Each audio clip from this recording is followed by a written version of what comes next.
All right, so we've got a couple questions for this week's online arbitrage Q&A, so let's just jump into them. Two actually from the last Q&A from last week. So if you guys do have any questions and you don't feel like waiting for me to drop the post on Sunday or Monday coming up, feel free to drop the question on this post right here. I'll like your question, obviously, and then I'll just add it to next week's Q&A and I'll answer it in video format for you next week, okay? But if you don't, then obviously you can just wait till Sunday or Monday when I drop the Q&A question on the actual Facebook group, in the Facebook group, and then you can just comment on that and I'll also answer that in video format in the next week's Q&A.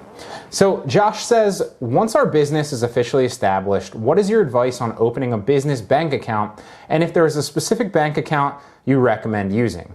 I know you've covered credit cards specifically for cashback benefits, but how would or how does it fit within the framework of a business bank account? So that's a good question, Josh.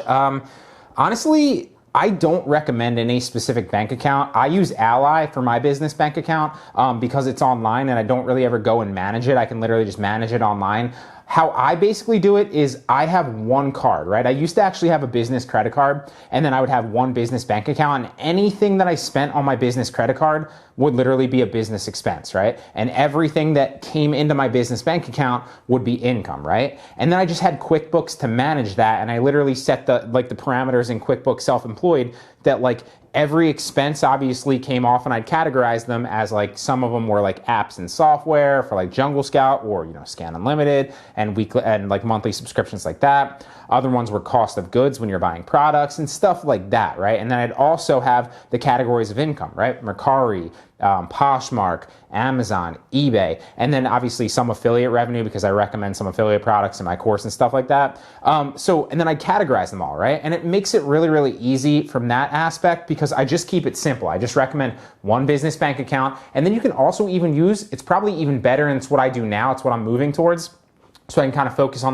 my cash flow aspect of exactly what's coming in and coming out every single month. And I take the variable of the business credit card out of it. I still have it, I just don't use it because I have enough cash flow constantly to just expense out of my business bank account. The whole thing I'm trying to say here is I don't think it honestly really matters what business bank account you use. And quite frankly, you can even use just a normal bank account and then use that as a business bank account if you don't feel like paying the fee. If you do go the business bank account route, I'd recommend just making sure that you have one that has a minimal fee and isn't hitting you with hidden transaction fees if you don't make enough transactions every single month. That's one mistake that I made in the past. I had all these hidden fees that if I didn't spend enough that month or I didn't use my account enough that month, and that's just another headache that you don't want to have to deal with as a business owner. You don't want to have to be going down the checklist of did I make 3 transactions from here and did I use the AT? You don't want any of that stuff. So best advice is it doesn't matter what bank account you use or what bank, obviously. Just keep it simple, have one bank account, and then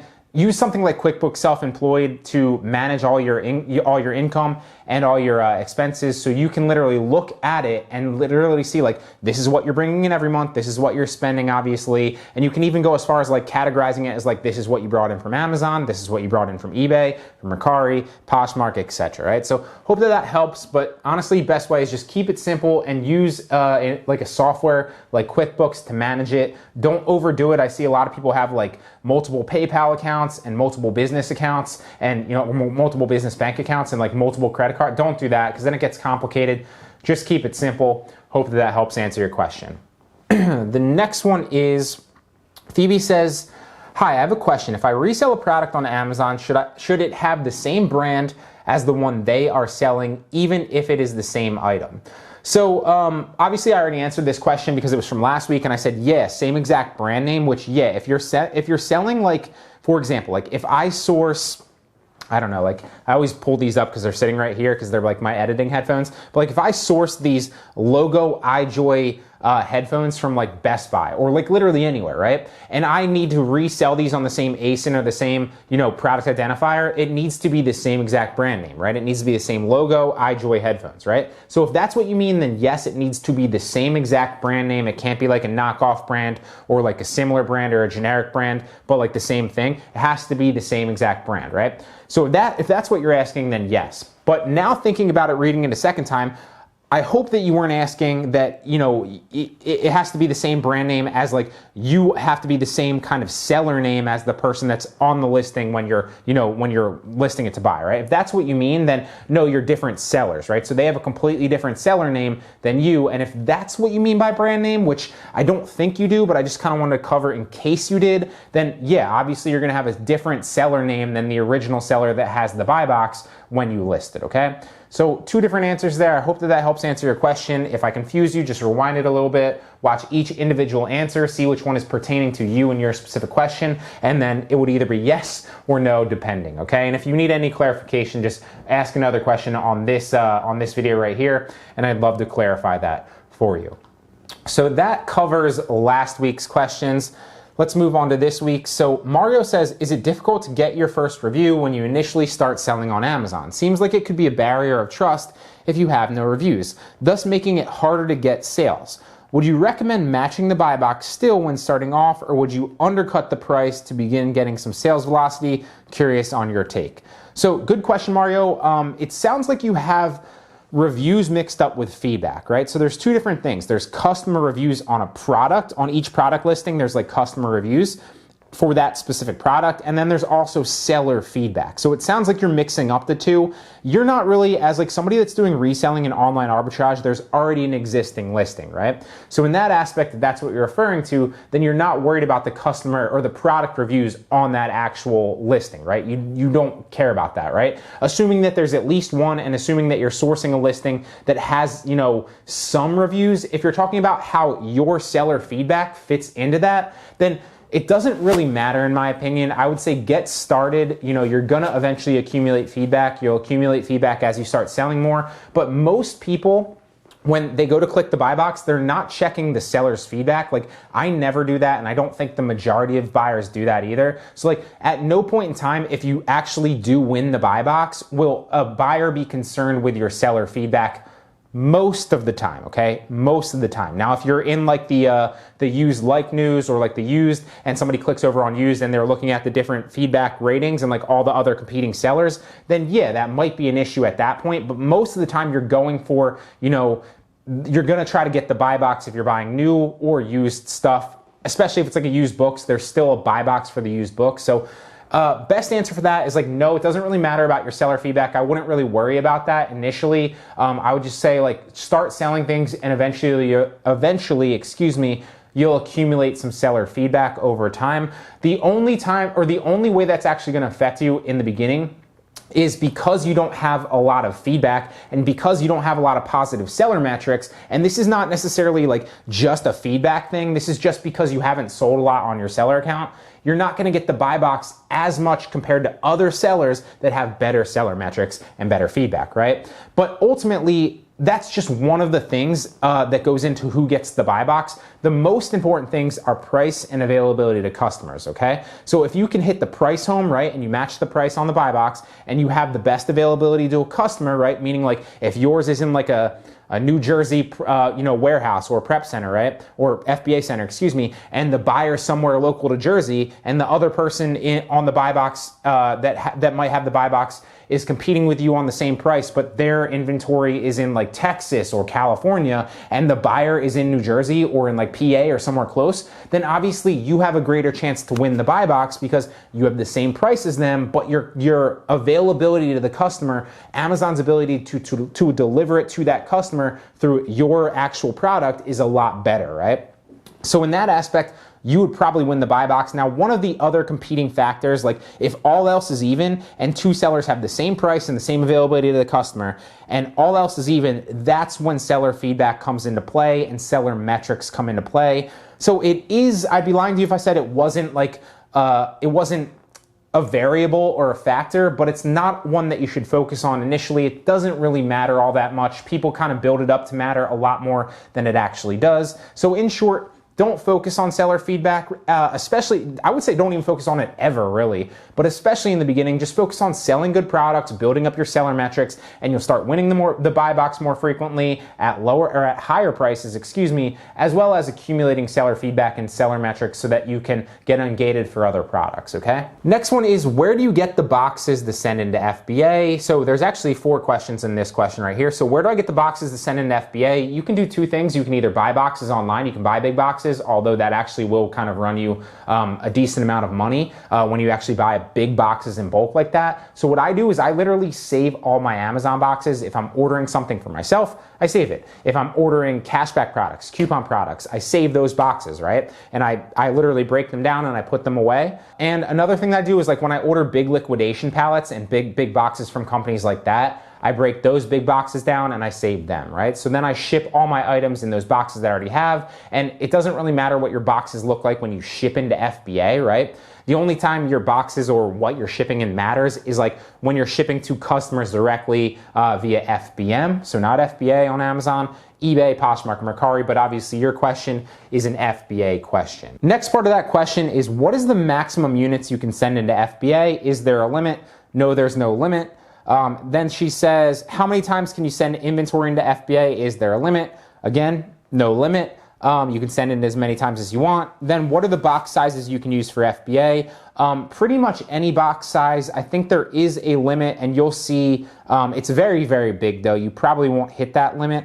I forget the exact dimensions because I honestly don't think I've ever hit it, but just when you go into FBA, you can obviously Google like what's the biggest box dimension you can send into FBA, as well as like what's the biggest weight. There is a weight limit and a box size limit, but rarely will you hit the box size limit. Every once in a while, if you're shipping in like books or something heavy, which happens to me every once in a while, you will hit the weight limit, but that's okay. You can just break it down into another box. So I would just say Google that answer to be sure, and it should pop right up. But ultimately, you're rarely going to hit the box size limit, so I wouldn't even worry about it. The only time that you should worry about it is if you actually do hit it, and you will know that you hit that size limit because when you're actually inputting it in FBA, when you're initiating your shipment into FBA, it will literally go red in your columns, be like, you can't send a box this big. So if you don't hit it, which 99.9% chance if you're shipping normal items in, you won't hit the box size limit, don't even worry about it. But good questions.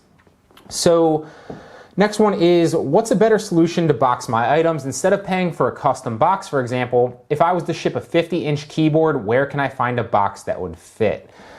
So honestly, to be perfectly honest with you, I don't ever ship anything that big into FBA or ship anything that big to customers specifically on other platforms. I purposely, because I've done this for a long time, I know just firsthand to avoid trying to sell items that are heavy or trying to sell big items like that, because like your question right here, which is a great question, Jimmy, is like it's a hassle to kind of find a good box for that. And B, the shipping expense is going to be super high. I remember listing the way I learned this was like 10 years ago when I listed my bike on eBay, and like I sold that bike for, I think it was like at the time like $300 or $400, right? It was a BMX bike that I didn't use anymore. And I was like, sweet, like I just made like $300 or $400, right? But then obviously I learned like, okay, they take their fees, no big deal. But then I also learned it cost me like $150 to $200 to ship that bike, because I had to find a box big enough, and then obviously the weight and the size of the box is what I was charged for. So it practically cut my profit from like $400 or $350 all the way down to like $80 or $70, and I had to front the money to ship it obviously before I got paid. So that's kind of how I learned that lesson. So I'd say first and foremost, avoid trying to sell big things like that. Now, because you're obviously asking this, which indicates that you're already running into this problem, I would say you could probably, if you haven't sold it already, try not to sell it or try to return it. If you have sold it already, then you can probably try to find a custom box online. The best way, obviously, to do it if you don't want to find a custom box that's super cheap, is the cheapest way you could do it, is find bubble wrap, right? You can find you can buy big rolls of bubble wrap on Amazon, right? Wrap the keyboard up in bubble wrap, make sure it's secure, and then you can also find shipping paper. It looks like it's like brown shipping paper. If you need me to link it for you, like link these two things for you, because I bought them in the past, I can literally just go into my Amazon orders, find the links and link them to you. Comment on this video and I'll be sure to link them to you, but you can use bubble wrap and then shipping paper and then literally wrap it up in wrap the keyboard up in bubble wrap and then wrap the bubble wrap up in shipping paper. Tape it like a present, honestly, and put the label on that shipping paper, and it will just look like a package that way, and then that will be the easiest way that you don't have to find a box. That's the cheapest for you, but ultimately, best advice would be try to avoid selling things like that in the future. Last one, Charles says, on eBay, I've recently had at least 3 buyers request to cancel their order shortly after the purchase. I'm guessing they found the same items for cheaper from another seller. Is there anything that can be done about that? I get that it's not worth risking a bad review if I don't honor their request. Should I just cancel the order, or should the customer put in the request to cancel? I'm trying to make sure I don't get penalized as a seller for canceling an order. So a lot of things here. That's very strange. You didn't really give me a time frame in what that was in. Also, you didn't really give me like how many items you listed and how many sales you've actually had, because like, let's say you had 3 canceled orders out of like a couple hundred sales, then that's not really that big of a deal, or that like that's kind of expected, right? Even like 100 sales, like 3 canceled orders, like not great, but still like pretty normal. That's only 3% of your orders, right? Now, if you've sold 5 things and 3 of them were cancels, then that'd be a bigger indicator of like maybe something's wrong. But ultimately, right now, I'd probably just chalk it up to like a major coincidence, or, you know, that, like I said, you've sold enough and that's to be expected. I would chalk it up to a coincidence on this one. If it keeps happening, then we'll address it then. But because there's just so many factors that you didn't kind of give me for me to give you like the best answer here. Like, is it the same exact listing every time? That would be a big indicator that something's wrong with that listing or that product. Are they different products? Is it the same buyer every time? And so on and so forth, right? So I'm not exactly sure how those parameters fit into your sales and the canceled orders. Maybe if you want to add more onto this post right here on this video and you want to comment on this, I could, you know, better answer it for you.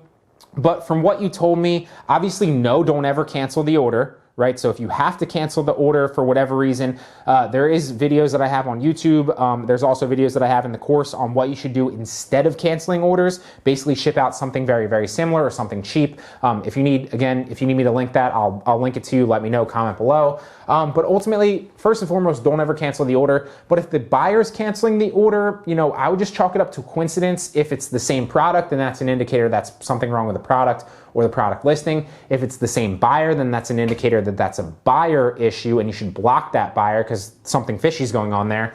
But if it's random buyers and random products, then I would just, at the current time period, say chalk it up to coincidence, and then if it keeps happening, we'll address it then. So hope that those answers help you guys. You guys have questions, I have answers. If you have a specific question for online arbitrage or reselling, drop it on this video right here, and I'll answer it next week in next week's Q&A video.